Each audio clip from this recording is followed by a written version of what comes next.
Bien-aimés dans le Seigneur, nous nous rencontrons de nouveau avec vous à travers notre groupe de partage biblique sur les prophéties du temps de la fin. Ainsi, nous devons tous savoir que la parole prophétique est comme une lampe qui brille dans un lieu obscur. Une parole prophétique qui se trouve dans la Bible est comme une lampe qui brille dans un lieu obscur.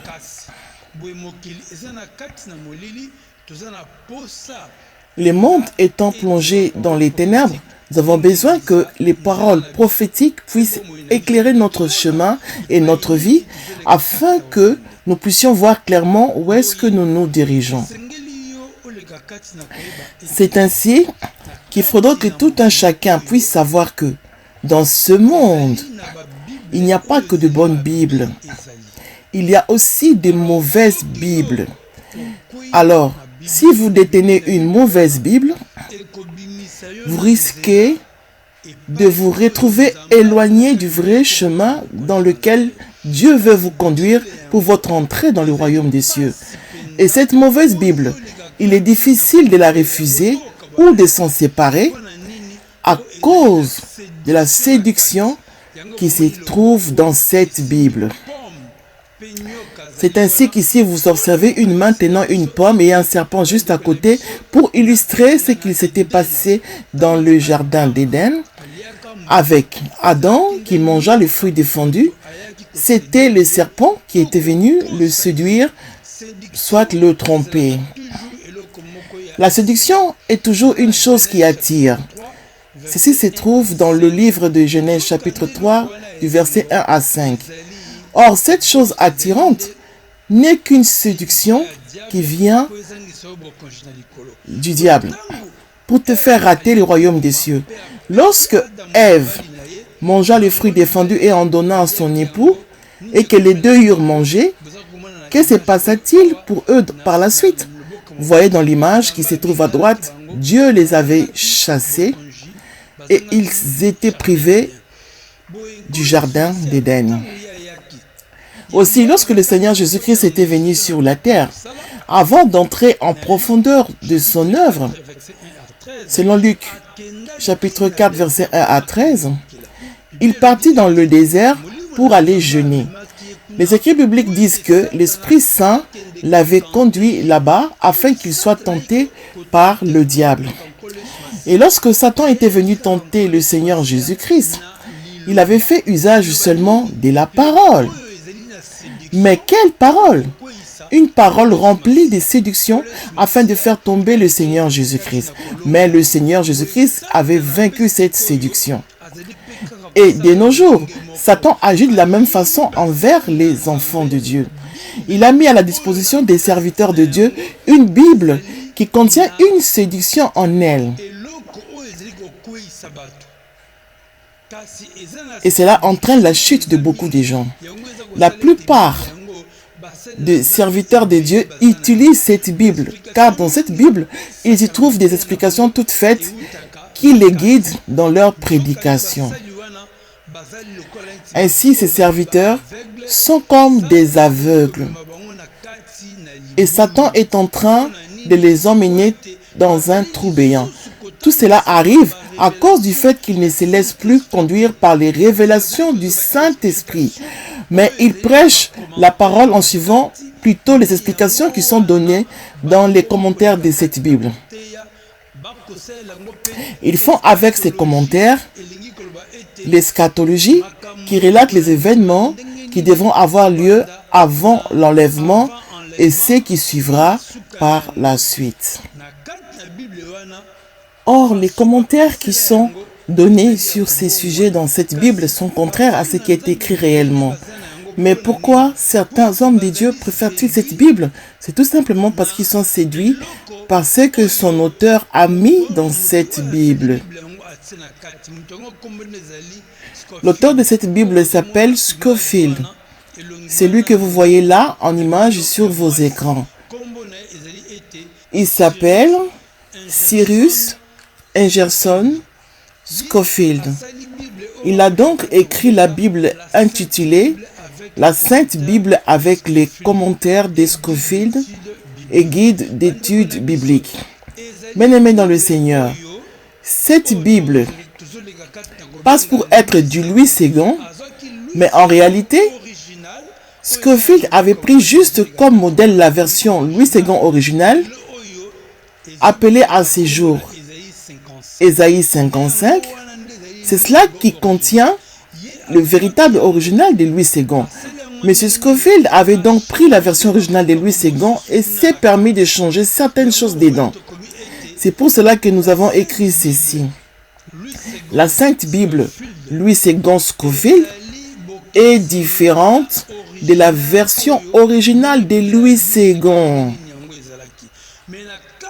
Et pour attirer des serviteurs de Dieu, il a mis dans sa Bible ce qui s'appelle des parallèles. Il a mis dans cette Bible des chaînes de référence, c'est-à-dire que lorsque tu es en face d'un verset biblique, juste à côté de celui-ci, sera notifié ou trouver un autre verset qui relate la même chose. Et tu pourras trouver des notes explicatives sur ce que tu es en train de lire, des versets en versets. Il y a aussi des commentaires.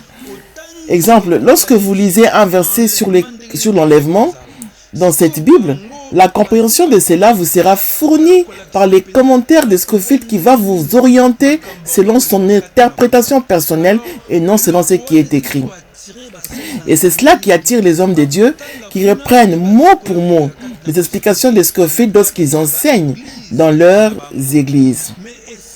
Les hommes de Dieu qui suivent à la lettre les explications de Scofield auraient dû s'interroger d'abord sur l'origine de cette Bible et de la religion que pratiquait ce M. Scofield. C'est très important. Alors, les choses que Scofield a mis dans sa Bible sont des choses qui sont en train de faire tomber les hommes de Dieu. Les parallèles, les chaînes de référence, les notes explicatives, les commentaires de Scofield, guides d'études bibliques, les concordances et les atlas. Les atlas montrent les images de la carte où s'est trouvé Israël, où s'est trouvé Jérusalem, les photos qui séduisent les gens. Bien-aimés dans le Seigneur Jésus-Christ, la Bible originale de Louis II de nos jours, cette Bible s'appelle Ésaïe 55, est une Bible que nous avions lue dans les années 1980, 82, 83, 85, lorsque nous avions cru au Seigneur Jésus-Christ. En ces années-là déjà, nous savions qu'il y avait des personnes qui cherchaient à changer la Bible. Ainsi, passons à la première partie. Qu'allons-nous voir dans la première partie? Nous allons voir ce qui s'appelle Préface de la Bible Scofield. Ceci veut dire que si vous prenez cette Bible Scofield, je suis bien en train de dire que moi aussi je possède cette Bible. Si vous prenez cette Bible, en l'ouvrant à la première page, vous tomberez sur la préface, telle que cela est écrit ici. C'est donc dans cette préface que Scofield explique pourquoi il a changé certaines choses que Louis II avait traduites. Alors je vais zoomer sur les écrits afin que nous puissions tous voir quelques-unes des raisons qu'il a avancées. Les premiers écrits sont: le docteur Scofield a expliqué l'origine de la Bible à référence Scofield dans l'introduction de son édition de 1909. Donc en 1909, Scofield avait pris l'original de la Bible de Louis II et s'en était servi pour écrire sa propre Bible qui s'appelle Bible à référence Scofield en 1909. Alors, lorsqu'il écrivit sa propre Bible, il changea certaines choses dans sa version. Alors, 8 ans après, nous continuons la lecture. 8 ans plus tard, il écrivit dans la préface de l'édition de 1917 les raisons qui les poussèrent à effectuer certains changements.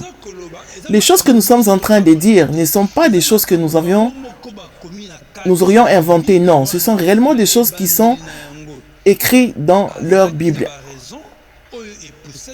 Donc, M. Scofield avait des raisons qui les poussèrent à faire des changements. Cela veut tout simplement dire que dans la Bible Scofield, il y a des changements qui ont été effectués et nous verrons cela à travers des versets bibliques qui sont écrits dans cette Bible.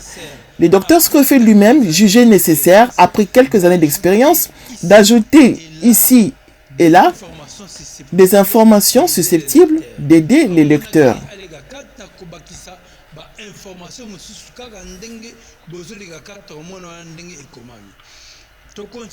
Continuons la lecture. Il dit ceci. Plus d'un demi-siècle s'est écoulé, donc 50 ans s'étant écoulés.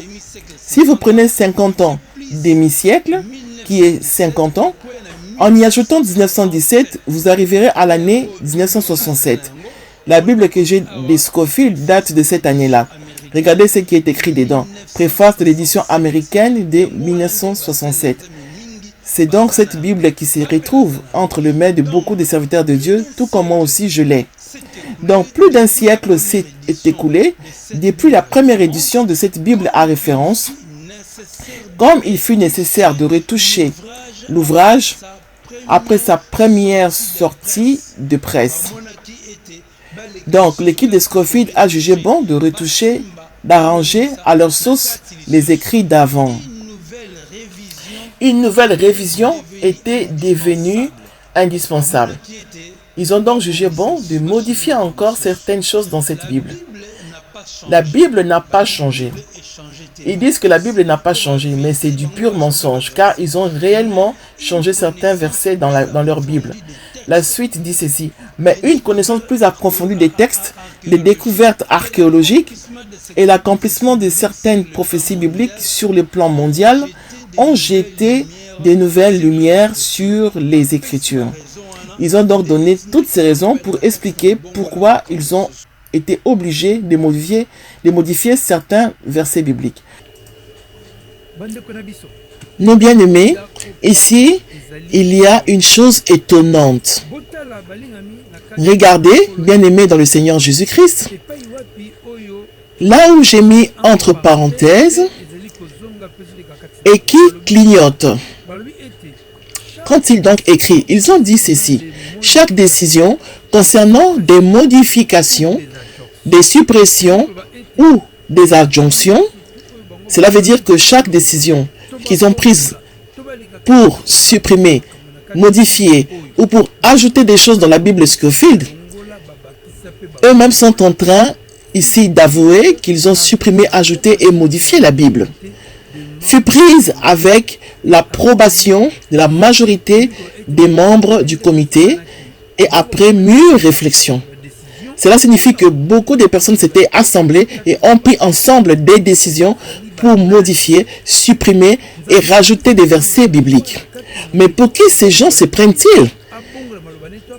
Est-ce que Dieu aurait donné les droits à quelqu'un sur la terre de pouvoir modifier la Bible, soit de changer sa parole, la rajouter ou la supprimer? Bien-aimé, c'est vraiment pitoyable.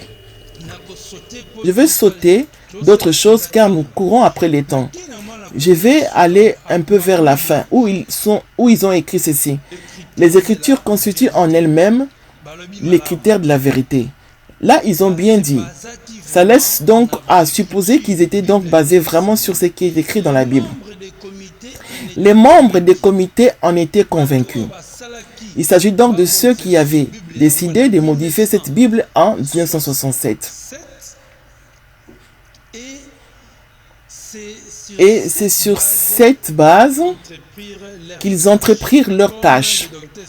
Comme le docteur Scofield élaborèrent l'édition de 1909 et de 1917.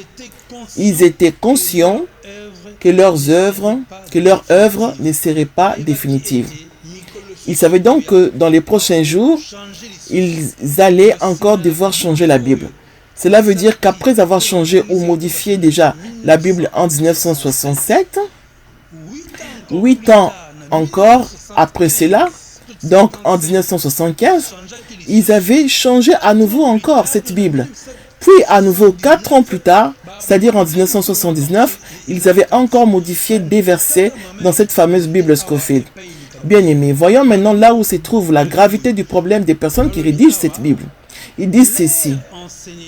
Leur enseignement est fondé sur la Trinité divine, composée de Dieu le Père, Dieu le Fils et Dieu le Saint-Esprit.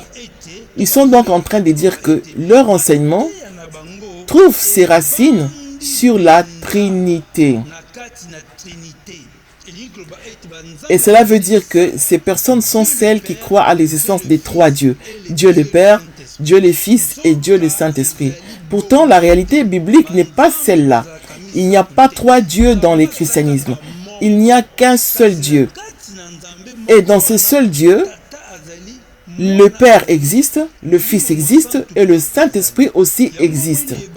C'est comme cela qu'au commencement, il est écrit dans le livre de Genèse que Dieu dit un seul Dieu. Dieu dit, créons l'homme à notre image. Il n'est pas dit que les trois dieux dirent, ou bien Dieu au pluriel, dire, créons l'homme à notre image. Bien-aimés dans le Seigneur, si vous lisez ces choses, vous vous rendrez compte qu'en réalité, la version de la Bible Scofield est une version issue de l'Église catholique. Cette Bible est donc faite selon les croyances catholiques et ils l'ont introduite parmi les enfants de Dieu. Et elle se retrouve malheureusement utilisée par un grand nombre de serviteurs de Dieu dans les assemblées chrétiennes. C'est cela qui est à la base du grand désordre parmi des prédicateurs dont la plupart prêchent sur la base de cette Bible une fausse eschatologie, c'est-à-dire une fausse chronologie des événements qui devront arriver avant et après le retour du Seigneur et notre entrée dans le royaume des dieux. Nous sommes à la fin de cette première partie. Retrouvons-nous dans la deuxième partie de ces messages. Merci.